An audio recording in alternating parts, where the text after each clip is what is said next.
Good afternoon and welcome. On behalf of the Environment and Natural Resources Program at the Harvard Kennedy School, I want to welcome you to this event, Cities on the Edge, Climate Adaptation, Resilience, and Social Justice. And I want to tell you the reason why we're all here today is to honor the 2018 winners of the Roy Family Award for Environmental Partnership. This is an award that the Kennedy School gives out every 2 years to an exceptional public-private partnership that benefits the environment. And this year's winner is the Advancing Green Infrastructure Program in New Haven. And we're going to learn a bit more about that program. Two of our panelists are with us tonight, are partners in that program. And we also have all the partners, representatives of all the partners today in the audience. And the reason why, well, one of the reasons why we selected this partnership for the 2018 award, a number of reasons, but the most compelling reason is for its commitment to simultaneously address the environmental and social challenges of cities that need to address climate change. And I'm going to introduce our moderator, Henry Lee. He asked me to make it very brief. So Henry Lee, Professor Henry Lee is the director of the Environment and Natural Resources Program at the Harvard Kennedy School. That's it. That was pretty good.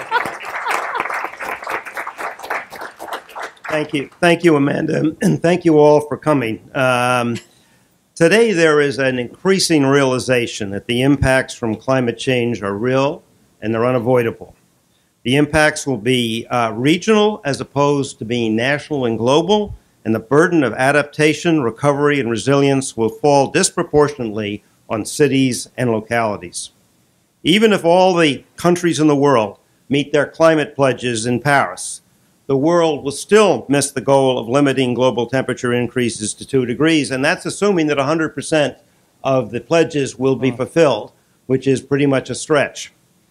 Further, even if we were able to stop all carbon emissions tomorrow, the impacts that are already baked into the climate's momentum, and many experts believe that we have only experienced a small percent of the disruptions that lie ahead. Faced with these realities, cities are now responding. This panel discussion focuses on the development and implementation of new ideas, new processes, and new policies and programs to meet the challenges that lie ahead. To address these topics, we have assembled a panel of experts who are or have been at the front line of tackling issues around cities and climate.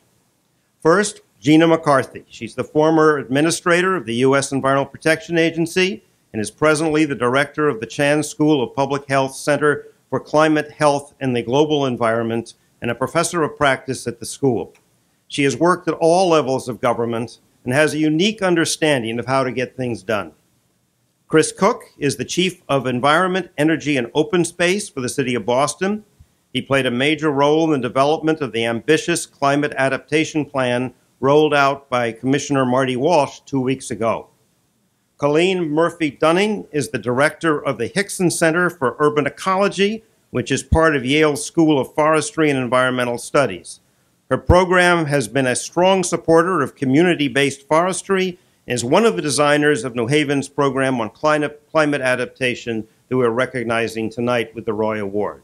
Giovanni Zinn represents the city of New Haven and is the city's chief engineer. He is a graduate of Yale. I may note we have 2 Yale people here at Harvard that we're honoring, and formerly worked in the city's Office of Sustainability. Because of Giovanni and his colleagues' leadership and vision, New Haven has become a national leader on climate issues, embracing the goal of a 55% reduction of greenhouse gas emissions from 2001 levels by 2030. I will start by asking each of our panelists to take 5 minutes to say a few words about the significance of their programs, and particularly what can other cities learn from their experiences. I'm going to start with Gina. Well, since I don't know what other cities we're talking about, because I don't do cities, but we'll talk about the issue. First of all, thank you for letting me sit on such a distinguished panel, Henry, and thank you for all your work. I think the best way I can introduce this is that, I've worked at every level of government, and the work that I did at the federal level was really focused on climate change and climate adaptation issues. And I did get to be pretty much familiar with a lot of the work going on across the United States. And it always, in my opinion, good things always start at the bottom and work their way up. I think local level is always where the best ideas start, generally because grassroots organizations aggravate mayors and mayors do things. Then when mayors aggravate governors, states do things, and when governors aggravate one another, the federal government acts. And it's usually exactly what the grassroots organization was looking for about 20 years earlier. Well, we don't have that kind of timeline on these issues. And so I worked pretty hard to develop some rules that would reduce carbon emissions, but we also had a pretty robust adaptation program that really the goal was to get mayors information they could use to make their own decisions about strategies moving forward. And I think that right now, it is very clear that the federal government has no interest in these issues, or even worse, is interested in rolling back some of these things. And so the local government is where it's at. And right now, the work that I do at the Center for Climate Health and the Global Environment is really all about the nexus between climate, health, and equity issues. Because I'm pretty convinced that climate change is about carbon pollution. I think we should treat it that way. I think we should deal with it as we have other pollutants and tackle it. We should recognize that it is a health issue. It is about kids, not polar bears. And we have to, all invest in and look at ways in which we can make progress moving forward. And I think that if we make it personal by explaining what it means to us and our families, if we start acting locally, I think we will be okay, because mayors are where it's at as far as I'm concerned. Thank you. You next, yeah. Chris? Chris, yes. All right, sorry. great. Yes. How you doing? Hi, everybody. Oh. I apologize. I have a PowerPoint here, so I'll get that up. First and foremost, if we give a round of applause for Gina for being a hero for the environment, that would be terrific. She doesn't like being acknowledged in that way, and I don't care. Also, congratulations to Colleen and Giovanni for their extraordinary accomplishment. So congratulations. Very, very. We have a lot to learn in Boston. So I'm going to be very brief to just talk a little bit. This is very clearly our adaptation strategy. This is not our mitigation strategy that we're doing in Boston. You're going to hear an update of our climate action plan very soon following a report from Boston University on carbon-free Boston. But Boston still has the goal to be carbon neutral by 2050. The big asterisk I would put on that is how much quicker do we all have to act now following the United Nations report. So in light of that, I'm going to present our adaptation strategy in 5 minutes or less. So it's not complicated, so it should be fine. So this is the 2070 1% flood maps, and you can see that very significant neighborhoods in Boston could receive a lot of inundation in a major storm event. Large chunks of South Boston, large chunks of East Boston, into Dorchester. What's also concerning is how deeply the flooding can actually penetrate into Back Bay, South End. And so these are highly residential neighborhoods. And so when Gina talks about this is about people, not just polar bears, I personally love polar bears, but it is very much about people, part of our adaptation strategy. And so this is what we would do. We would take a green highlighter and just highlight the waterfront, and everything's going to be solved. What's behind this green highlighter is these yellow lines show the height of resiliency that we would need for the 2070 flood maps. It also shows open space and parks, and so we're talking about adding 67 acres of waterfront open space and parks. And then what I want to just not gloss over is that there is going to be some old-fashioned, district-level flood solutions here. We're going to have to retrofit, we're going to have to adapt buildings. There are going to be buildings that we're going to have to make tough decisions on, that we have to do flood adaptation. But I know Bud Reese entered the room from the Green Ribbon Commission. He always reminds us that when you're adapting for flood resiliency, that might be a good time to also adapt for energy efficiency in those buildings to help us reach those carbon goals. So there are opportunities to mix the mitigation and the adaptation strategy. So what does this mean for individual neighborhoods as we move around the city? Well, what I would highlight is the fact that we've done some of this district level analysis work already. So we've done Climate Ready South Boston, Climate Ready Charlestown, Climate Ready East Boston, And what these are block by block analyses of what intervention you have to put at what intersection in order to protect what people. So this is very high level work. And as we go through the neighborhoods, we get better. The mayor announced 2 weeks ago as part of this adaptation strategy that he's going to continue this district level analysis, not only for downtown and the North End, but also for Dorchester. Dorchester is obviously our largest neighborhood. As you look at East Boston, some of the solutions that we're proposing along the waterfront is an expanded Belle Isle Marsh, and also the greening of Bennington Street. Bennington Street is this large corridor that runs the length of East Boston, and you can see the amount of housing stock that's on the other side of it. So what we figure is that if we can, start to raise up Chelsea Creek and also use Bennington Street as some sort of green flood resilient street, and also have it meet Constitution Beach in a thoughtful way, that we can protect thousands of residents and also provide an amazing recreational amenity for our people. And so that's what this is about, is how can you address issues of equity while also protecting against the flood? If we built a large barrier wall in Boston, perhaps down the road after billions and billions of dollars, maybe it would provide that flood protection, but what it definitely wouldn't do is it would never improve the quality of life like projects like this.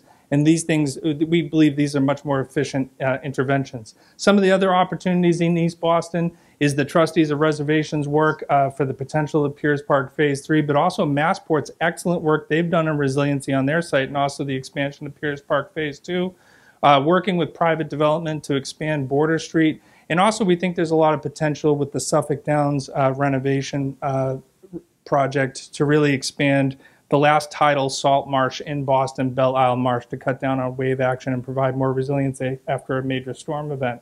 On the East Boston Greenway, I just want these are not theoretical plans. We've actually already installed a deployable flood wall system on the East Boston Greenway. It cost the city about $125,000, and it protects today 4,200 residents in the case of a large storm.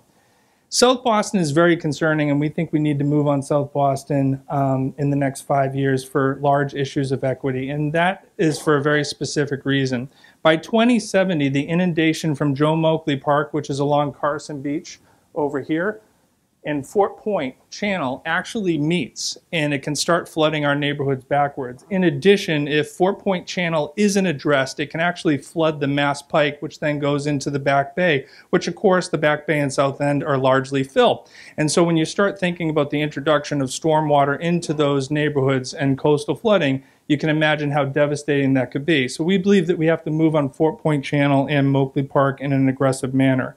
So some of the shapes that might take is right now we're embarking on the Moakley Park vision plan to help work with the community about what this park can be. For those of you who aren't familiar with it, Moakley Park currently is 60 acres of waterfront park that's adjacent to Carson Beach, an extraordinary Department of Conservation Recreation asset, and it's surrounded on two sides by public housing.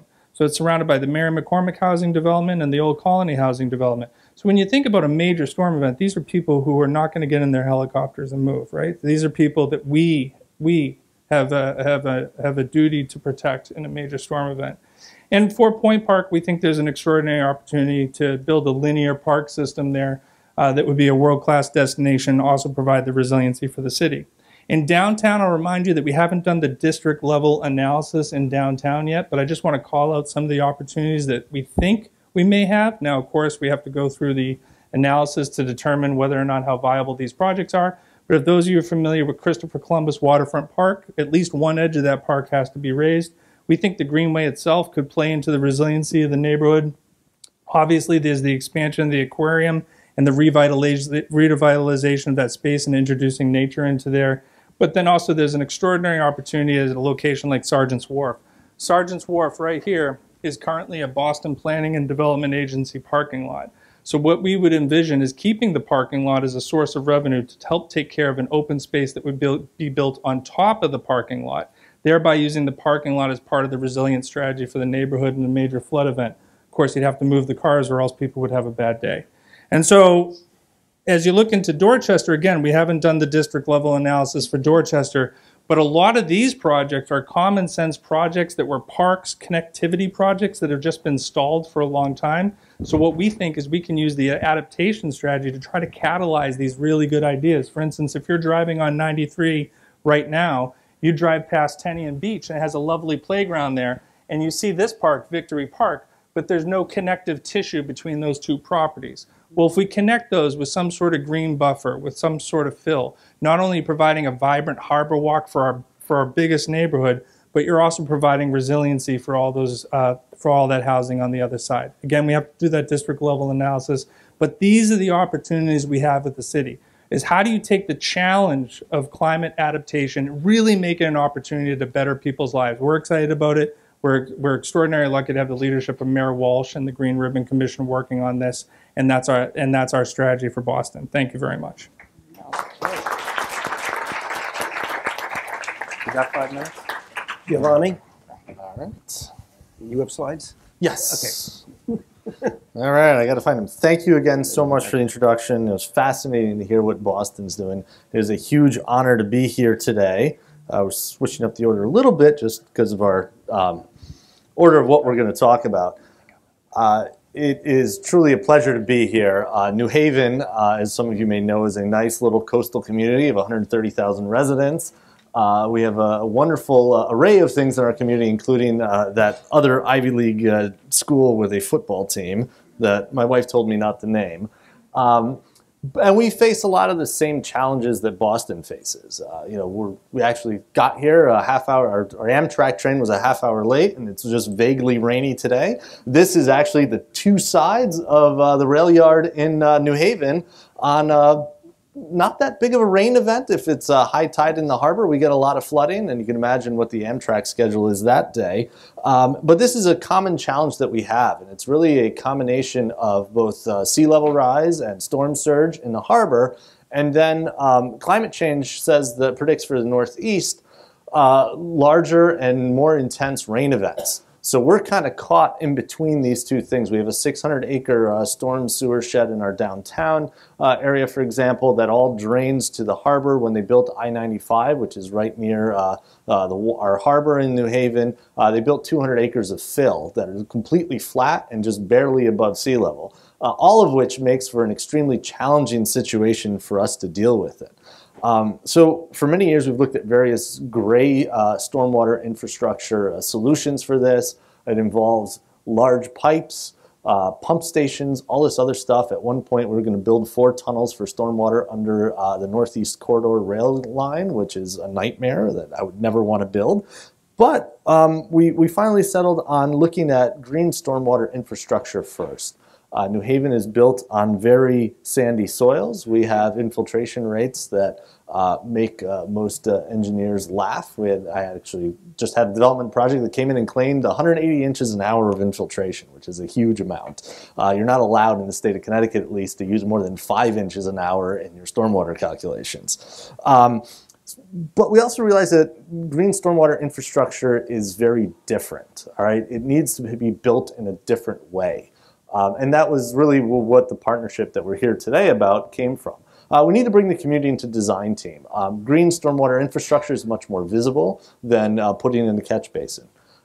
Most people don't think about where a catch basin goes. You know, the water just goes into a grate and it's gone, right? Along with all the trash and all the other stuff. We were talking just before, a few minutes before the presentation today, well, what do you do about cleaning the bioswales? What about all the trash? I think it's a feature of having bioswales where you can see the trash. You can see what's going out into our waters and the pollution that you have. Another thing is also designed for more skill levels. One of the things that we saw was that green stormwater infrastructure had the potential to be built by a very different set of individuals and skill levels than putting in a 60-inch pipe under a major roadway. And that was an opportunity for co-benefits in our infrastructure. Also embracing green stormwater infrastructure strengths is a big thing. In a lot of our early things, you'd see a consultant come in and they'd build this nice rain garden, and then they would build an entire gray infrastructure system behind it just in case it doesn't work. And you have to have confidence in your infrastructure that it will work. Otherwise, you destroy the economics of it and a lot of the benefits of it. Even to this day, I was just reviewing plans last week for a new community center that we're building in New Haven, and the consultant has this beautiful rain garden and then puts this big under drain right underneath it, not believing that it would actually work. And I think, going back to what I was saying before about infrastructure as an engagement tool, I think that it's very hard to quantify that from a cost-benefit perspective, but the fact that people see where stormwater goes and starts asking questions, well, why are we doing this? And then what happens in a big rain event? And suddenly you bring up a lot of other conversations around resiliency, around a lot of stuff we're doing on our shorelines. And how we're about to do about a mile's worth of green living shorelines in New Haven on our harbor. And it creates all those other things. Finally, I think one of the most important things is understanding how green stormwater infrastructure works, quantifying it, working with partner institutions to quantify its benefits. And that's what really brings us to the partnership that we're here today. Obviously, the city of New Haven, we're responsible for the design and construction of the city's infrastructure. We're a smaller city, so my department of engineering is 12 people right now. And so we're able to cut across many things. And we were able to come up with a wonderful partnership, first and foremost, with the Urban Resources Initiative, who was a local nonprofit that works on, well, I'll let Colleen talk more about it, but green spaces in urban environments. They already ran the city's tree planting program, and we're a natural partner for us to expand into green stormwater infrastructure.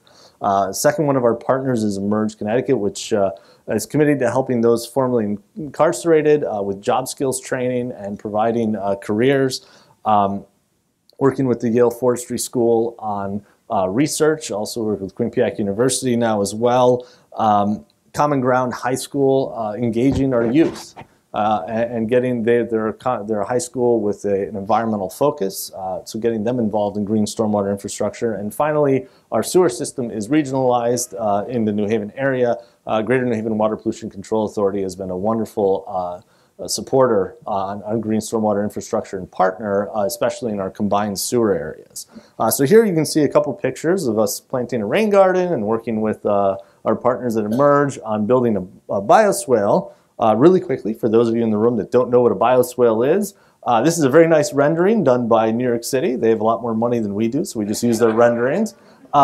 You can sort of see it's built right in the right-of-way. The stormwater flow is down the gutter of the roadway there. There's a curb cut that the water goes in. There's a large 5 by 15 foot planted bed. About 2 feet of engineered soil. It's very sandy, very porous, and then there's a 2.5 foot rock layer underneath that provides a lot of storage and gives us that good infiltration down into the soils below. And so it intercepts the catch basin. As a city engineer, I can't cause more flooding from what I do, so it's wonderful being able to tell everyone, hey, we're not touching the existing system, this is just adding more. And that's helpful for making sure that it gets approved and accepted. So really quickly, here's the 90 installations we have in New Haven. New Haven's only 18.1 square miles, so we're very, very small. But we're seeing a lot of them in our downtown, and actually within about another year or so, we'll be up to 375 installations throughout the city. One of the things that working with nonprofits and Emerge and everybody is very helpful is that we're able to build in a dense urban environment with we actually use a lot of labor as opposed to heavy equipment. Helps a lot with the maintenance and protection of traffic and making sure that we don't disrupt our downtown area more than we have to. Also, it provides jobs. We'd rather hire people than hire machines. Also, the very first one that we built, we actually had 3 conduits that ran our entire intersection that we forgot to mark out and would have destroyed if we hadn't been hand digging. But this is a great picture of the Emerge crew working there. And this is the final finished product here right next to one of our green bike lanes, right in the heart of downtown next to Yale in our old historic green. And we're seeing these pop up all over the place. I know I have 5 minutes. I think I'm going slightly over. So really quickly, this is some of the results that we've gotten. So this is the Watson Street, which is in our New Hallville section of town. Dr. Gabe Benoit from Yale Forestry did some pre and post monitoring, and you can see how it's a pretty small watershed. We picked a small one that we could easily isolate. there's a pretty good drop in the total volume and then also the peak volume before and after our implementation. So I think about 3 bioswales that are upstream of this. So it makes a very big difference. It'll help us in our long-term plans to control water, prevent it from entering our stormwater system so it doesn't flood our train station, among other critical assets. And the biggest thing is that we created a partnership here, which you'll hear a lot more about, that not only provides the technical environmental benefits of green stormwater infrastructure, but it's also an investment into the social needs of the city. And so, you know, a lot of people are supportive of the environment and handling stormwater, but it also addresses a lot of the other needs of the city and widens the base for support for green infrastructure in the city of New Haven. So with that, Colleen.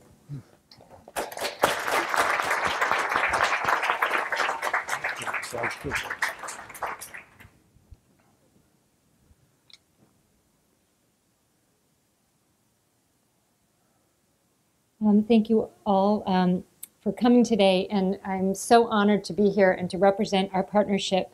As Giovanni said, he's described to you the technical aspects of why it was important for us to have a green infrastructure approach, but I would like to describe why it was important for us also to focus on the human side.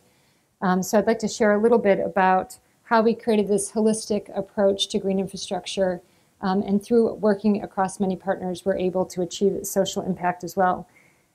When we think about climate resilience, we think not only about the importance of our infrastructure, but our vulnerable residents and how they are able to withstand a critical rain event or earthquake or a heat wave. And so to do that, really what we're talking about primarily is people who are living in poverty. It's not a New Haven problem, it's a Boston problem, it's a global problem. So when you think of Katrina or other major events that have happened, you think of the Ninth Ward, you think of the vulnerable populations who don't have the assets to cope and withstand a major kind of shock event. So this is just an illustration of poverty in New Haven, and you can see from this map, it's concentrated in certain communities. So in this map, in the kind of the dark blue, you can see the Hill neighborhood, which has 43% poverty level, as compared to other neighborhoods that have as low as just 8%. And that is just kind of one illustration of the inequity in our city. Just as there are social determinants to health, there's also a strong relationship between incarceration and education, just as there is with education and poverty. And you can see in this illustration, the Brookings Institute found that 1/3 of men who drop out of high school have been incarcerated in our country. In New Haven, we have only 75% of our students graduate from high school after 4 years. And 16% of adults over the age of 25 do not have a high school diploma. So that means that they're at high risk also for incarceration. Just to give you a context in New Haven, which is, I know Giovanni said, the small city of 130,000, but what I love about New Haven is it is the typical American city. That is the average size city in the US. We have 1,200 people return from prison to New Haven every year. And to give you on the national scale, we have about 2.3 million people in prison today. About 650,000 people return from prison every year to our communities, but fully half of them go back into prison. And I put a little kind of other little statistics here that show that relationship to the persistence of poverty. So we have most of our people in prison are parents. We have 2.7 million children in the US whose parents are in prison. And so this helps repeat this pattern of poverty from one generation to the next. Many employers are hesitant to hire people with a criminal conviction. And paradoxically, one of the greatest determinants of whether you will return to prison is if you have employment. And so for us to break this cycle of reincarceration and poverty, we need to think about how can we use other challenges and couple them to climate change solutions so that these are solutions for our society at large. So we're really excited that in New Haven we have been able to look at this complex picture of poverty and incarceration and problems of education attainment and use that vulnerability as and our problem of of flooding to use that opportunity to build green infrastructure as a means of turning around this problem. So first we began 10 years ago working on tree planting with high school kids in New Haven, being mentored and trained by Yale Forestry students to have someone who's mentoring them who has an experience going to college, but also of giving these high school kids their first job as a means of trying to keep kids in school and see a brighter future. From then, we expanded to working with the kids also on the bioswale maintenance and also doing some of the planting.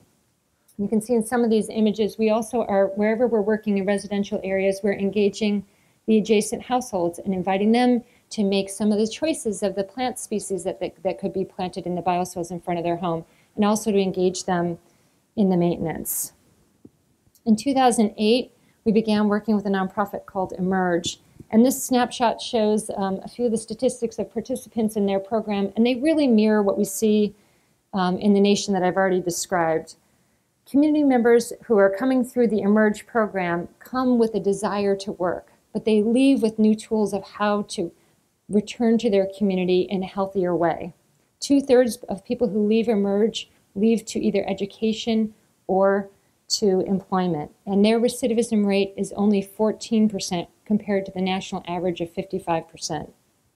So while those statistics present part of the program and the success, what's really been successful for our work, and I hear this from the team at Emerge, is that it's because our staff is working closely on a weekly basis with the Emerge staff to let them know the challenges the crew has faced that week and also their strengths, and to integrate that into their weekly conversations. They have a program that they call Real Talk on Fridays, where they can kind of get continuous feedback to really help them use those as teachable moments to change and build a practice that will be more successful when they leave our program. The other thing I should point out is that we're like perhaps this institution, within our community, the Yale walls can seem high. And so folks who have gone through the Emerge program may see Yale as a place that is very difficult for them to connect to, that is very unreachable. And just having a group who's maybe from being incarcerated had some of their dignity taken from them, by being part of the university and working on this kind of project, by being seen on the street by their friends and their family and people that they know in the community to do this type of work, has really helped return for them their respect by being treated as a professional. And so some of this is not something that you can see in a statistic, but something that's less tangible, but we know that has been very powerful for their successful return. So I'm delighted that some of them are in the audience with us. They're working very hard to make this happen. We're so pleased to be honored by this institution and this award. So thank you.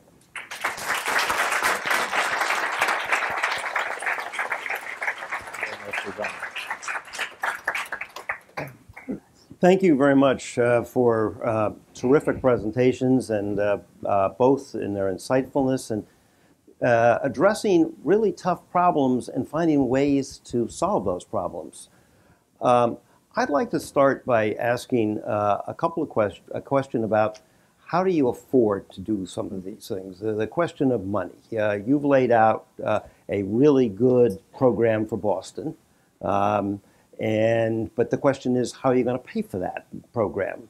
And I would also ask Gina, and I know you had nothing to do with FEMA, but I've always been struck when I was, particularly in a place like New Orleans.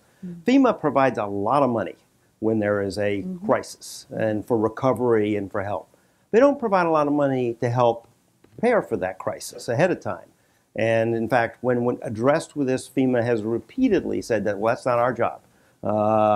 What is the role of the federal government? If we have to go to adaptation at the level that Boston is talking about, at the level New Haven has, how are we going to do it across the country, and who's going to pay for it? You'll start with you, and then I'm going to go to... Well, this is not my problem. I would just say two things. Is the cost of not doing it is a whole lot greater than the cost of doing it. And so I don't think the question is whether everybody wants to do it. Part of the challenge is to look at where infrastructure investments are being made and to make sure they're made with climate change in mind. which is one of the things that's disconcerting about the current administration, is they've precluded the agencies from considering these things, as they're citing things like, wastewater treatment facilities, which don't generally work very well when they're underwater, generally. And so it's disconcerting. But in terms of FEMA, it's actually even a little bit more difficult than you outlined. You're right, they are a response agency after the fact, but they also are an agency that provides significant funding for rebuilding, but their statute really focuses them on rebuilding exactly what was lost, not necessarily improving what was lost to address the adaptation issue. So there was huge frustration, even in Massachusetts, when they were hit with, which hurricane was it? There's so many of them. Sandy, yeah, it was part of Sandy. There was extreme sort of anger at FEMA for not actually helping to build wetland areas that would have been buffers much better than what they were actually replacing. And so it's challenging, but we spend an awful lot of money at the federal level, and we spend an awful lot of money in cities. Part of it is spending it wisely, and the other part is recognizing that the federal government has to play a role in this, just like we did clean energy. The clean energy didn't miraculously happen. It happened because federal money was spent to invest in new technology.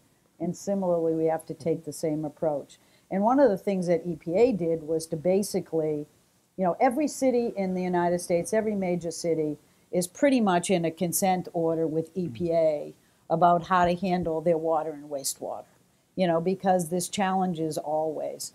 And one of the things we did was to scream and yell at DOJ and say we'd open up all those consent decrees for green infrastructure. Because the thing that you got to understand with green infrastructure is that not only is a better way to handle it, but it actually is very good for water quality purposes, not just retaining water, but cleaning it. So it's much better. And the last thing is it's incredibly good for health and well-being. So it's just such a total win. And DOJ hated the idea of allowing reopening negotiations, which generally took us 20 years to get, and not 20 years in length. But they did it, and a lot of mayors took really good, the opportunity to do some really good rethinking about the big cement pipes and change it into beautiful parks that people could enjoy. Gina, before I let you go, let me ask you, can you give us a couple more sentences about the linkage between health and climate? Yeah. Well, first of all, there's a direct linkage between health and climate in the fact that climate change's most fundamental challenge is a public health challenge. The reason why green infrastructure is so good is it provides opportunities to not just clean the water, but it provides opportunities to address heat stress issues. It helps with those issues considerably. And there are many other medical and psychological benefits of green space that are important. The other intersect is generally what you'd want to do to lower carbon pollution, you would do to lower traditional pollution anyways. So why are we arguing about this? I feel like we're failing to run to a better future for fear that we may be doing it for the wrong reason. I can't quite figure that out. But a low carbon future is healthier, it's sustainable, and it's also more just because it's the same type of problem you have with pollution everywhere. Pollution is not an equal opportunity killer. It goes after the most vulnerable, it goes after the poor, it goes after the minorities, and you have to turn that on its head and jump at opportunities to address both climate and health at the same time.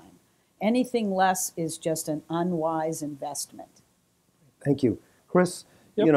if you're a mayor of a big city, you got to deal with crime, you got to deal with education, you got to deal with a lot of issues. If you look at climate, it's out there, but it's quite uncertain about how many storms you're going to get. How do you justify spending a lot of money and the opportunity costs involved if you really end up having to spend a lot of money? So first off, in January and March, it didn't feel like it was that far off. So we had neighborhoods that were flooding just this past winter. So this is no longer a far off problem for us, right? So this is a problem that we're dealing with right now. We're dealing with coastal flooding right now. As far as the prioritization, this is very simple. This is the defining issue of our species, right? And so it's pretty easy to put that into context. And it's a problem that intersects across all other issues. If we don't solve for climate mitigation, if we don't solve for climate adaptation, we have all of those public health problems that Gina so eloquently spoke of. Plus, you have, it disproportionately affects socially vulnerable populations. So you're going to have all the other education and crime problems associated with it. And the cost of inaction is not tolerable for city governments when you look at their fiscal future. And so as you start to look at bonding agencies, as you start to look at the role of the insurance industry, they're going to start to look at cities and say, well, what is your resilient strategy? And if you don't have a resilient strategy for the future, you're not going to receive AAA bondings anymore. So I don't think it's an issue that mayors can just fluff off anymore. It's issues that mayors actually have to deal with on a daily basis. And then just for the real-time cost of actually, allocating funds to this, the cost of inaction is considerable, and you could look through the climate ready reports to see some of the numbers of it. $1 billion worth of infrastructure, whether you want to call it green infrastructure or parks or open space or resilient infrastructure in South Boston, protects $19 billion worth of value. So you get the ROI immediately, all right? But it's also about the lives. It's about the impacted people. It's about the people who don't get a decision in where they actually live and where they can actually go with their families. And so there's an ethical component to this. So I actually think this is an affordable solution, an adaptation strategy like this. Now, that doesn't mean that it's not expensive. But as far as the City of Boston's already carrying a fairly healthy capital budget for its parks and open space. So on a good year, we're anywhere from $20 to $30 million in capital investment. The fact that the residents gave us the power of Community Preservation Act, which you can actually bond against. You can actually pay down debt service with Community Preservation Act funds.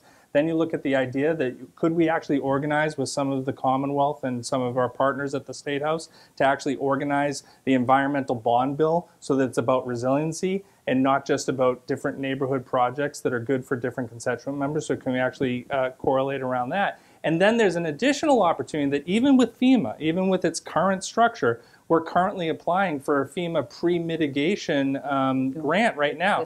If we receive those funds, we'll immediately begin design and implementation on Fort Point Channel. So even within the current confines and within the current climate of the federal government, there are still funding opportunities. And so you got to find that that common ground that we can all work on. It is very expensive, but it's important work, and we can afford it.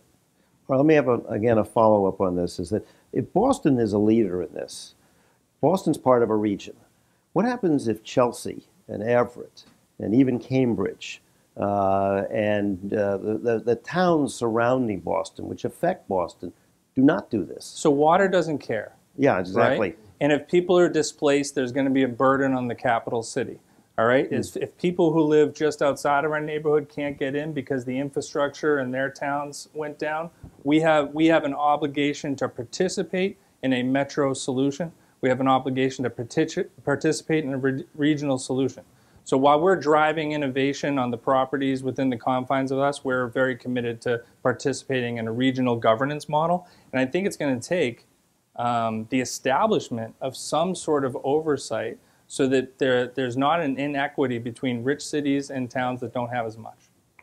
Giovanni, how did, in terms of how this whole program came about in New Haven, is that what was it that catalyzed the city to decide to do this? Was it just the rainstorm you showed us on the slides, or what made it happen? Well, I think it's sort of a desperation of necessity that we had to solve this problem, and there's really all the solutions are so expensive, and I think that's the challenge that all of us have when we're looking at this, is how expensive they are and how to break it down. And we, New Haven has a natural feature of having these very high infiltration rates, and it was something that we felt we could double down on. We've been funding this through a whole host of mechanisms, everything from local funds to state funds. We're doing 200 bioswales in our downtown using federal HUD disaster recovery money. And you ask about political will earlier about around these projects. It's one thing to have a project that's, you know, something that's just stormwater related. I think what's really wonderful about our partnership is that it's a $2.5 million stormwater project, but it's also a $2.5 million job training program project. It's a $2.5 million streetscape enhancement program for our downtown district. So you start to have all these co-benefits. So, you know, my mayor, for example, she's a wonderful lady. She's a leader on this. You know, loves the environmental benefits, but really, really talks about the job training side of it. That's something that's really near and dear to her heart. So having all these other benefits stacked together, it starts to make a lot more sense. You know, the beauty of green infrastructure, I think, is that it's infrastructure that works for that day out of 1,000 when you really need it to work, but it also works for the other 999 days, right? So we're doing a big living shoreline projects, right? You know, 2 big living shoreline projects. You know, I always say, nobody goes to the beach to see a revetment, or almost nobody does. You know, a beautiful natively planted living shoreline that provides a lot of the same protections is a park. Is something that people can enjoy the rest of the time and are much more happy to invest. You know, the state of Connecticut's investing $8 million in our living shorelines. You know, we think it's an example for the region, and it's something that you can enjoy every day, not just on that really awful day. So win-win is really important in designing these programs for mayors. Yeah, and I think it's unique to each community. We each have different opportunities and pressures on us, and trying to find ways to draw in some of these other benefits, I think, really opens the door to the funding. Now, how do you, when you look back on what you've done, how do you decide that what is success? How do you measure success for resilience? Well, I mean, the real truth is when you have a big storm and what happens, right? But you don't know what the impact is going to be ahead of time. We don't. I mean, and that's why we partner again with Yale Forestry and Quinnipiac University to do a lot of measurement, you know, and we're actually got a grant from the state agency called CIRCA, which is sort of Connecticut's resiliency play, to do a real-time monitoring network in our downtown storm sewer system, so that in real time we can see the effects of our green stormwater infrastructure and how high water is in our system and everything. So, you know, both my parents are scientists, so I came from a place that really valued hard data in science, and I think that's something that we're really pushing as well. It's quiet. You know, we have a hard time getting our story out because we're too busy doing it, but it's something that I think you have to spend time studying and measuring, and the only way to do it is through, you know, the scientific process and data gathering. So that's a really big investment for us as well. Colleen, can you talk a little bit about the implications of climate and inequality that you touched on? You talked about corrections and recidivism, a word I can't pronounce. But can you say a little bit about the inequality in climate? Well, I'd say it's not a New Haven problem. It's something across the world. So we know that coastal communities are more vulnerable, but it's those who don't have assets to be able to withstand a major event, whether that's, I think of the Chicago heat wave in the mid-90s when they lost about 750 people to that heat event. And it was people who were without air conditioning, who were elderly and socially isolated, so they might have been predisposed because of their age, but it was also because they didn't have the kind of infrastructure to live, you know, to have cooling in their housing. So I think in terms of inequality, we're really primarily across the world. It can be things like not having access to communications or good transportation, but predominantly it's about being poor. And so how we think about injustice in our society, whether that's about differences in education, about historical laws that segregated our country, about the ways our justice system fails our society to be a fair, just system. So I think that these things are very complex and interwoven, and that it's not just a single problem. That's I sometimes joke with Gabe that his work is very straightforward to measure the water impact, but trying to understand the impact on people and what it means generation after generation if you know, to break that cycle of poverty, and this problem is deepening in our country. So I think trying to, as Giovanni put it, as co-benefits, but really trying to use this leverage, the opportunity to work on this type of infrastructure as a tool to solve other problems in our country is really critical. Well, thank you. Well, I'm going to open this up in a minute for your questions, but I want to follow up on one other question, which is New Haven has a couple of universities, which will go unnamed. Boston has, I think, like 120,000 students or something like this. A lot of cities have colleges and universities. What is the role of these universities in dealing with this problem? I think it's an incredible research and teaching opportunity, first of all. So my motivation is that it allows Yale students to get out of the classroom and to really think about how to solve environmental problems, because the environmental problems we face will not be solved by professionals alone. We have to know how to engage the public. And so that's why we think it's important to engage these residents who live near the green infrastructure, as Giovanni pointed out, for them to understand where their trash and their water goes when it goes down the catch basin. So engaging the public, I think it's part of the teaching that we have an opportunity for our students to get out and work with city government or work with NGOs, to have that real applied experience to balance what they learn in the theory in the classroom. It's also to have the kind of feedback loop from practitioner to researcher to solve these real problems we face. So I think it's incumbent upon us as places of higher education to use those opportunities in our cities, but it's also in our best self-interest to do so. So if we want New Haven to be a place that attracts the best and the brightest students to come, then we need a town that is going to be a successful city. So whether that's problems of, you might have heard New Haven sometimes as a reputation of having some crime in our city. Well, we need to address that poverty that helps lead to the crime. So I think town-gown relationships are critical to solving these both our social justice issues as well as our environmental problems. Let me just follow. What catalyzed this? Was it Yale reached out to the city of New Haven, or did New Haven reach out to Yale? It started with the city of New Haven inviting us to work with them on their tree planting. And so we used that with forestry students as a way for the forestry students to plant out in the community with high school kids, then with the folks from Emerge. So it really started with the city inviting us to help them with their tree planting. And then a call from the city engineer that said, well, we could also look at green infrastructure.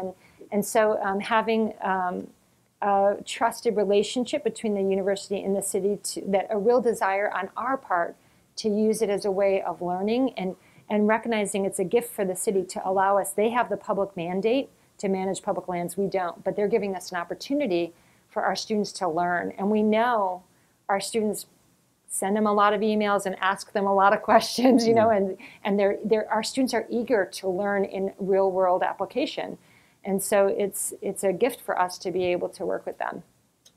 If I can add a little bit of the municipal perspective, we desperately need the help of the educational institutions around us. They have so much knowledge, we talked about sort of the straight research side of it. I think another one is just the quantity of people, right? Dawn Henning, who's here, was our project manager in engineering department, wrote a GIS collector app that we gave to all of the forestry school students who were incoming during orientation. They fanned out through our downtown, and they evaluated hundreds of sites in 2 afternoons for us for bioswales. And that was something that was going to take us a huge amount of time, and we crowdsourced it, and we got really valuable data from that. I think sort of the third really valuable thing that universities offer for us is an ability to do some of our really long-term and high-risk thinking. We're busy with the day-to-day. We're a smaller city, so I deal with everything from these big questions to, the boiler broke in the senior center.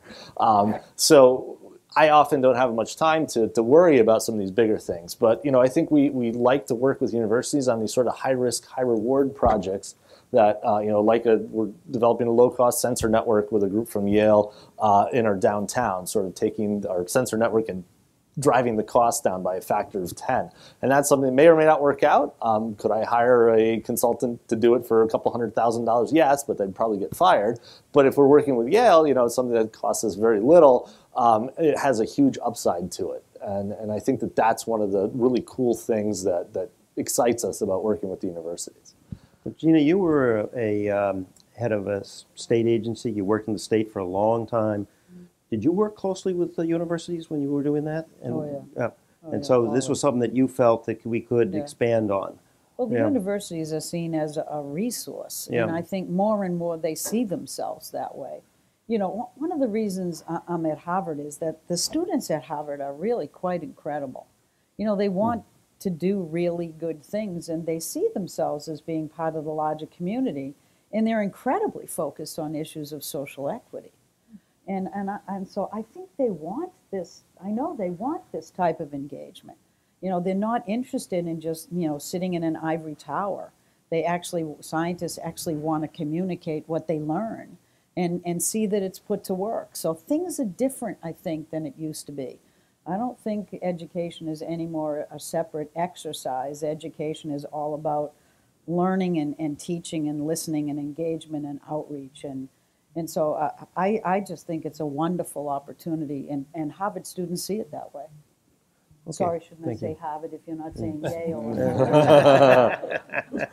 If I just very briefly on Harvard, but all the universities, because in Boston we're very blessed to have them. Not only the laboratories of innovation on the mitigation side, whether it's microgrid or their own sustainability initiatives they have, like Harvard Sustainability Office is second to none. But they also take it one step further, which is they have the ability to demonstrate success and then take that out not only into the private sector, but also try to connect it to our next generation of stewards. So I think about opportunities like Harvard's education portal in Alston. And this is an opportunity to meet the most creative, the best thinking on some of the most complex issues facing our society, and they're coming direct in contact with the young people in our Boston public schools. We're very, very fortunate in that. I will say that there is an equity component to that too. How do we export that opportunity regionally and across the country so that all people can really benefit from this expertise? I think that's the next challenge for folks who don't have a Harvard or a Yale in their city. Well, I'm going to open it up. We have a microphone over here. We have a microphone over there. And please keep your questions short and end them with a question mark. Yes, sir. Question for Boston. Boston, I'm very confused. Boston has built this wonderful, gleaming, rich new city out in the seaport. If I were 100 miles out in space and saw this happening, and then somebody told me that they're building in what is effectively a flood zone, I'd probably be surprised. Are the developers, the financiers, the people who are putting these projects up thinking that they'll be able to hand it off to someone else? And has the city lost an opportunity to help build the cost for some of these mitigation activities into the project itself, which if they had, maybe would have convinced the developers that it's too expensive? Sure. I think it's a pointed criticism that we've received. This is the development in the seaport. So first off, a lot of developers have had the opportunity to build adaptation into their own building itself, right? The mayor was very strategic, however, at delivering the speech at the Chamber of Commerce recently, because what we're trying to instill in the next generation, and frankly, we're going to start to do this through guidelines and then eventually zoning, is that you can't just be, and this is his words, you can't just be an island of resilience in the midst of this problem. And so our expectation moving forward is for developers and for property owners to participate in district-level solutions for their neighborhoods. Now, there's a voluntary aspect through that, whether it's conservancy models or bids or new flood overlay districts, but frankly, there's also the role of government to have a coercive interaction with these developers and private sector. So is there a lost opportunity? Something's lost and something's gained. If the only thing that's gained is a lesson learned and that we have to adapt around it, that might be the next 5 years of our work in South Boston. Would you be willing to, in Boston, put a tax on future developers in the seaport to go to an adaptation fund or a resilience fund? So I don't speak for the city's ability to put tax on that. You may say no. You may remember you may remember the title Chief of Environment, right? But what I will say is this: would we be willing to ask the private sector to help pay for the solution? Of course we are, and that's why we delivered the message at the Chamber of Commerce. Now, again, there's a million different ways to do it, right? And so when you start looking at the different models, conservancy models, bid models, a flood overlay district that they have to pay into some sort of function, there are different ways to approach the problem, and we're going to have to be creative because this is a complex problem. We're going to have to be creative about the revenue side. So, please state your name. My name is Erin. I'm a climate scientist actually working for the Red Cross Red Crescent Climate Center. So this is a bigger picture question for any of you. A lot of our work is in developing country cities around the world. And so I'm curious if you have thoughts or insights on how some of your experiences could apply in contexts where cities are very rapidly growing and face very strong resource constraints. Well, let me tackle that a little bit, because you're absolutely right. It is a growing problem. I mean, we are talking about in 2050, about 75% of the population is going to live in cities. 3/4 of those buildings haven't even been constructed yet. And so it is a huge challenge. And it's a huge challenge. It's a huge public health challenge, because it tends to be very closely associated with excess air pollution. Because it's hard to fit that many people in a small area and not have those constraints impact health and well-being. You know, so it is definitely a challenge, but there's work going on at Harvard that's looking at how do you build buildings in a healthier way, not just in a more efficient way. How do you do urban design in a way that learns from the lessons in the past? You're not retrofitting, but you're building it that way. And I think one of the challenges in the future is not just how we build urban areas that are more sustainable, but how do you actually then figure out other land use patterns in the rural areas that actually allow you to grow food in a way that doesn't require all the forest to be cut to grow it. So these are not easy questions, they're real challenges. And we're getting, I think there's a lot of traction internationally and especially in the developed world to to understand that the challenges they're facing right now with air pollution cost 9 million premature deaths a year. And that's from cook stoves, and that's from coal-fired power plants, that's from industrial exposures. And there are ways in which, instead of arguing with Prime Minister Modi about climate change as to whether it's the developing world or the developed world's problem, you can argue that the same work that you would do for climate, you can do for Prime Minister Modi to support his own people and the health of their own people.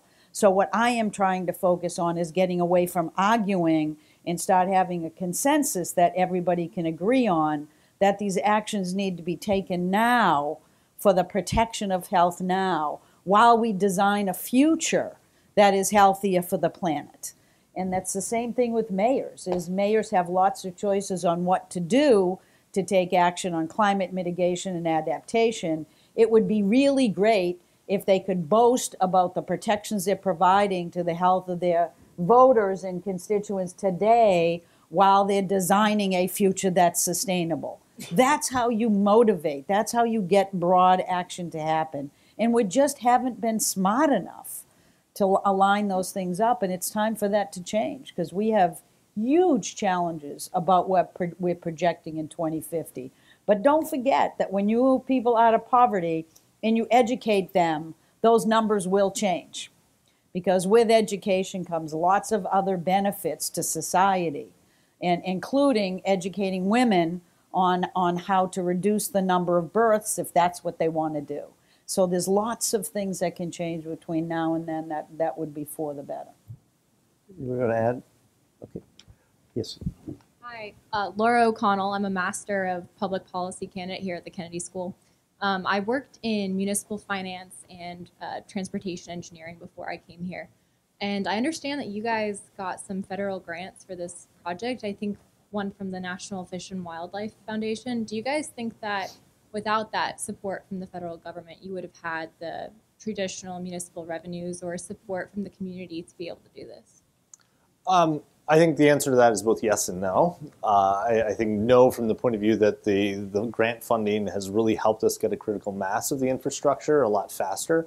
The yes is that green stormwater infrastructure is just part of our daily life in the engineering department now. I mean, we use plenty of city bond funds. We do use it in a lot of projects now that are not a green stormwater infrastructure project. It's a traffic calming project, or it's a, just a drainage fix problem. I think actually one of the first things we did was we had a street, Emerson Street, that had these 2 low points in the middle of the road that flooded like crazy all the time. And, there was a lot of foot traffic as well on the street, given where it was. And it had no storm line down the street, so it would cost us, between $50,000 and $100,000 to put in a storm line. 2 bioswales took care of the problem. It was I think it was between $10,000 and $15,000 that fixed the problem. So, again, if you look at your applications, there's a lot of ways where the natural infrastructure, the lower, sort of the lower skill level, the lower intense infrastructure, going back to the question about the developing world. Can be a lot more cost effective. So I think that's where we would invest anyway, and now it's just part of what we do.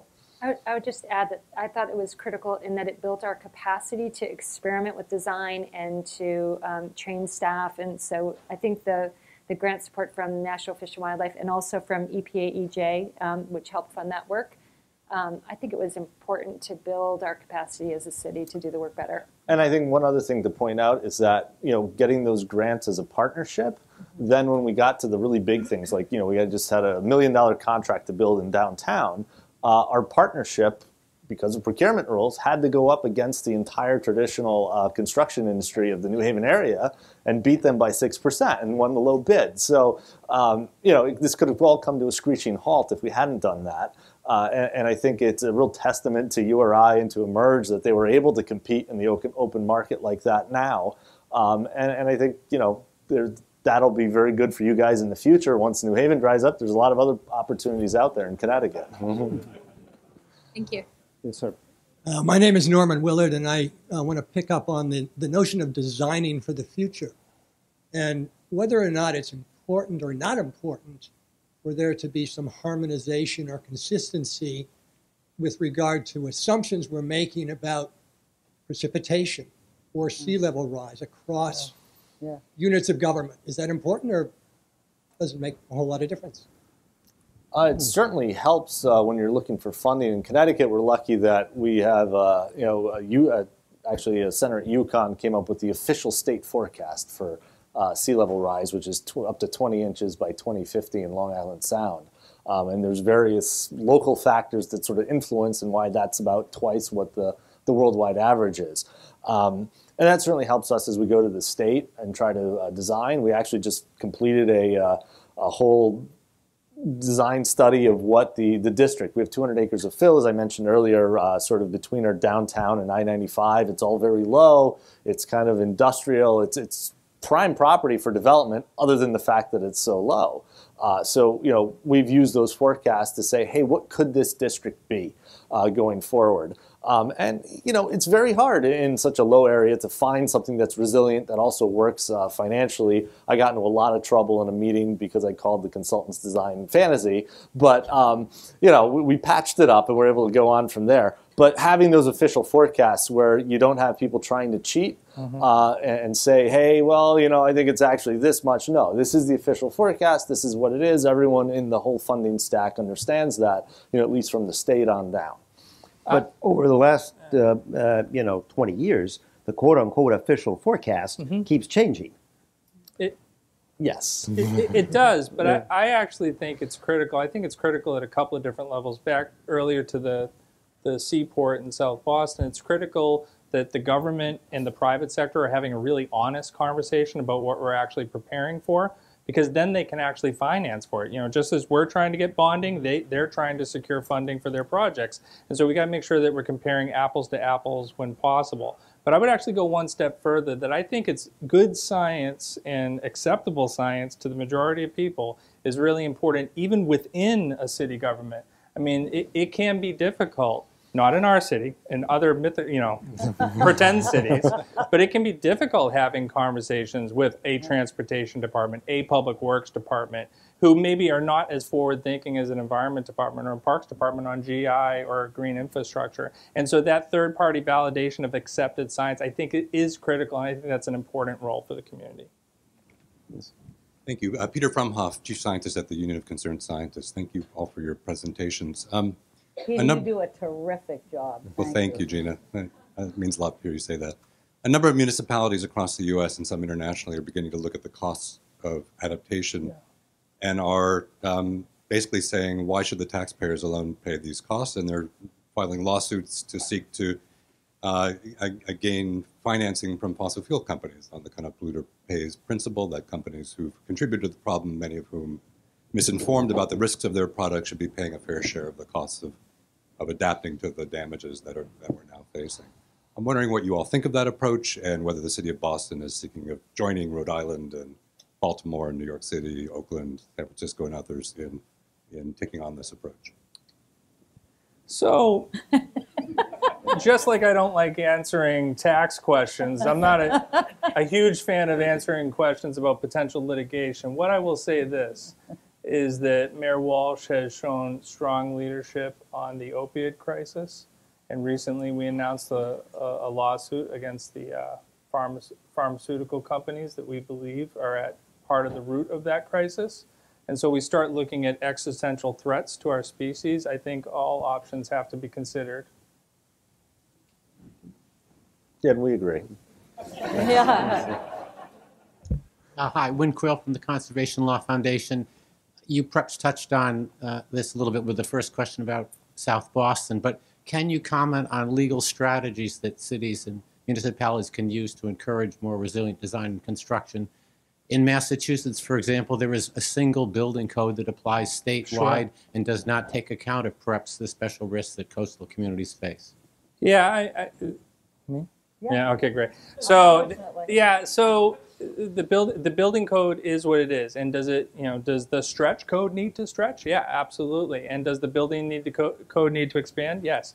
But what are the levels of control that the city does have? And that's zoning and enforcement of zoning. And so you start to looking at organizations like the Zoning Board of Appeals, the Boston Planning and Development Agency's Article 80 big project review, Article 37 for the Environment Department, Chapter 91 through the state level of, and so can we start orienting these project reviews to really have them line up with how critical this issue is. And then on top of that, when I get back to the issue of zoning, I would just say that the Environment Department working with Planning and Development Agency right now has an extraordinary opportunity. We're looking at the opportunity of producing a green overlay district. That will result in guidelines for development. It is our intention that those guidelines would eventually become zoning. And so you start looking at the tools for two things. One is, can these buildings be built with an adaptive strategy? But also, can this be used as an extraction method for those to pay into a district level solution? Can I just add something to take Chris off the hook a little bit? Because he's being asked to be emperor, I think, next. Listen, I think the real estate community needs to be pushed very hard on these issues. I think they are very entrenched. I think they are very powerful at the local and the state and the federal level. I think litigation is an opportunity. I think if you build a building and you don't recognize its weaknesses, then that is an opportunity to keep pushing these issues. I don't think government is the sole arbiter of a resolution to these issues. The business community needs to stand up. If the impact investors are really serious, then start doing investment that impacts something, improve it, put your money there. I think we can do a lot to convene the best real estate of the real estate folks to sit down and start talking about how you update a building code or how they voluntarily agree to a building code and change the way they do business so they can tout themselves as being leaders in the business community. Let's think outside the box. It takes a lot to change a building standard. We still fight about fire codes because they require flame retardants when you don't need them anymore. So there's work that we can do here that doesn't always rely on the mayor taking the worst of the worst difficult issues and slamming someone for it. We are part of a team here, and I think part of the university is to try to provide those services, to bring the leaders together, to push the envelope, to show it can be done, to show it can be done well, And part of the federal government's job is to put a price on carbon and not to give it back to everybody, but to support it for efforts like adaptation. Do you realize how much money a price on carbon could actually provide? And instead of everybody getting together and saying people will like it if we give them a check for $2,000, let's tell them people would like it if the federal government actually invested that in a way that protected them and their future. If you do it that way, you can cover all of these costs in spades, and you can actually move things forward in a way that is systemic and smart and sustainable. That's what this country needs to do. If I may, just really quickly. Yeah. It's hard to follow that, but you know, I think one other thing is that infrastructure as amenity is something that I think we need to think about. You know, people keep asking us for these biospheres, for example. You know, living shoreline is an attractive thing. Certainly all the stuff you're looking at for Boston, that's an attractive waterfront. You know, having a developer bury stormwater galleys to detain, you know, the first 2 inches of rain under their parking lot, nobody's going to want to move into their apartment building because of that. But if they do a stormwater park, you know, with their neighbors right there, that's something that people will like. And there's another value add there as well. So that's something that we're trying to think creatively about. It's actually, there's a big stormwater park in that, you know, waterfront fantasy I talked about earlier. So those are things that we're trying to incorporate in our long-term planning going forward. Hi, thanks. I still have some questions for Chris. Unfortunately, I'm Bernice Victoria. I'm a mid-career student here at the Harvard Kennedy School. So it's a series of questions, but I'll make it quick. So number one is I appreciate the plans that you presented earlier for Boston. I was wondering just your opinion on like how sufficient do you think these plans are in addressing the flooding problem? Just to get a feel, do you think that they're good or you know, like how far? Yeah, how good are they? Yes, they're good, but how how else can you improve on that? That's my first question. Okay. My second question is. Do you want the answer first? After I finish, or would you want me to? You only get two. Wait. I only have two questions. Right. Yep. Okay, so like, what were the main considerations that you had in coming up with those plans? Sure. I realized like they're built up areas. You cannot always like just move around the different areas, and I guess. Like the different, I wanted to look at the different programs or the policies aside from zoning and taxes. I'm not going to talk about taxes anymore that you're looking into. Okay. I don't know what the second question was. The second question was really like, what were the main blocks in like coming up with that plan? Okay, great. Yeah. So the answer is we have a high degree of confidence in these plans in the areas where we've done the district level analysis, right? So we've done the in-depth district analysis in Charlestown. We've done it in East Boston, and we did it in South Boston. We just recently completed. So we have a high degree of confidence there. In downtown in Dorchester, it's really just the best educated guess is looking at the flooding maps and leaning on our landscape architecture experts from Scape Studio, who is working on New York's plans currently. Their landscape architecture out of New York, but it's mostly based on coastal flooding. We still have to do that district level analysis for those neighborhoods. What I want to just flag that this doesn't deal with stormwater, you know, which is a major problem in the city of Boston. This is about coastal flooding, and then especially you look at there has to be another level of analysis when you start looking at our two rivers, the Charles River and also the Neponset River. So I think there's future designs that have to be done in order to make us resilient from flooding along those two areas of inundation. The type of project and where it goes is really heavily infused by equity. We look at Moakley Park. Moakley Park, 60 acres, and it borders on two sides of public housing. That's an opportunity for us not only to create an amazing recreational area, but also to protect the folks that are in that housing. To protect those neighborhoods. And so that's where we really think about, you know, where are the interventions that we're going to invest in first? They're ones that they're going to protect the majority of Bostonians and the most vulnerable Bostonians. That would be our hope. We're running short on time, so I'm going to, as the moderator, ask each of you to give your questions, and then we'll answer them all at once. So, yes, sir. My name is David Abel. I'm a reporter with the Boston Globe.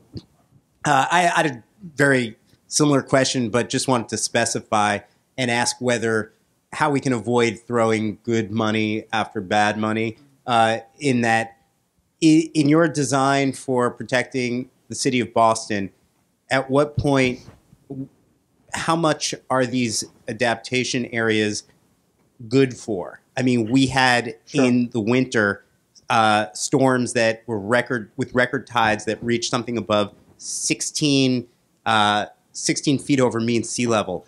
What happens if we get a superstorm, at a king tide and it hits 20, 25 feet in 20 years? Are we destroying that whole adaptation plan, and are we making just a bad investment? So I don't want to. Wait, let me go sorry. through. No, I forgot the rules. Yes. All right. Thank you. I'm Mark Giovanni. I'm a master's candidate in sustainability at the Extension School. My question is there a role for the private sector, like a sponsorship opportunity, like naming a bioswell or naming the port channel space, something like that, to get money out of the private sector? Okay. Hey y'all, I'm Suri. I'm a master's candidate for Masters in Urban Planning over here. And I was wondering about the municipal and regional scale evacuation routes. So we're actually studying South Boston right now in Mowgli Park. And just interested in, with these new developments and this zoning code, the Green Overlay District, are there incentives for these new developments to become like safe havens or part of evacuation routes for citizens in Boston? Question. It's always fun being in front of a hometown crowd. All right. If you think I'm coordinated enough to remember 3 questions like that, so I think I'll go with, I think David's first is, oh, wait, do we have any more? Or no more. Okay, all right. No more. That's it. So David, just very quickly. So it's 40 inches of sea level rise, 2070 flood maps is what we're operating off of. That's very different, and I think you're right to point out the fact that we have to have a very strong evacuation plan in place. All right, this is not about crisis management. This is providing resilience under most predictable circumstances through 2070 and adapting the shoreline for that.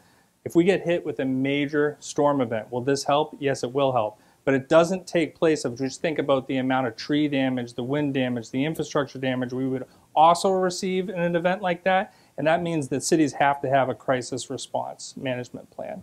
On the second thing, is there a role for the private sector as far as sponsorships and naming? Yes. All right? Yes. So that's the thing, is like there's an old-fashioned, antiquated notion of you can't sell public land. Well, you can name something without selling it. Now, there are historical properties, there are landmarks rules. We're not going to be disrespectful of them, but if there's an opportunity for a third party to come in and help invest in some of these stormwater, some of these rainwater gardens, I think cities would be shooting themselves in the foot if they didn't explore those opportunities. And on the third one, I think the most helpful thing is if you're studying Mowgli Park, I think the Parks Department and the Environment Department should come visit you. Yes. Nice job. 1, 2, 3. Is that right? Yeah, you did it. Does anyone want to add? I think on private investment, my message to the private sector is fix your own problem. We look at our downtown, 20% of the impervious area is ours. It's public right of way. 70%, 70-something percent, well, I guess 70 or 81% of it is private property, including a very large Ivy League institution. Infiltrate your stormwater. Don't send it to us to solve. I think that's the biggest help that could be done. And I think that's really important. And to your question briefly, I think you touched on it before. Yeah, it's one thing to think about sea level rise. It's another to think about rainfall, and then the third is the rivers. We've got a few rivers as well. All 3 of those going together, that's the real problem. Yeah. All right, we look at Irene and Sandy, both of which for Southern Connecticut, they really weren't big rainfall events, especially Sandy, really not much rain. We had a lot of water, but our nightmare is we're caught in between the two, in between the rainfall and the high water. And that's really, I think also probably for you guys, that's the nightmare scenario.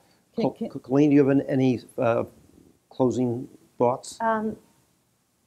Just that we can easily start focusing on the physical side, but just always remembering that the social side is interwoven, and we have to think about the full picture. Gina? Just as a final thought is that science continues to teach us what we need to do and how to do it. Unfortunately, in the challenge that we're facing with climate and the weather events that we're going to be facing, you know, part of the good thing about doing the work that Boston and New Haven has done is that it gives people a sense that this is serious, that you have to do things, that things are happening. So while you may find that, you know, these solutions need to be replaced with better ones, I would not want to see the critics focus on those that are acting as opposed to those who are doing nothing. And so the issue is keep moving forward, try the best you can, use science that exists to inform it, and recognize that like anything else in the world, as human beings, we inch our way forward, but we never demand perfection or nothing would happen.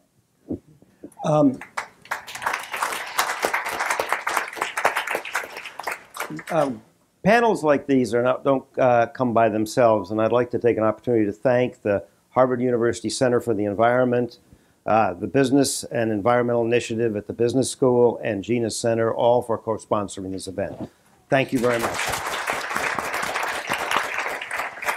And thank you, panelists. Thank you.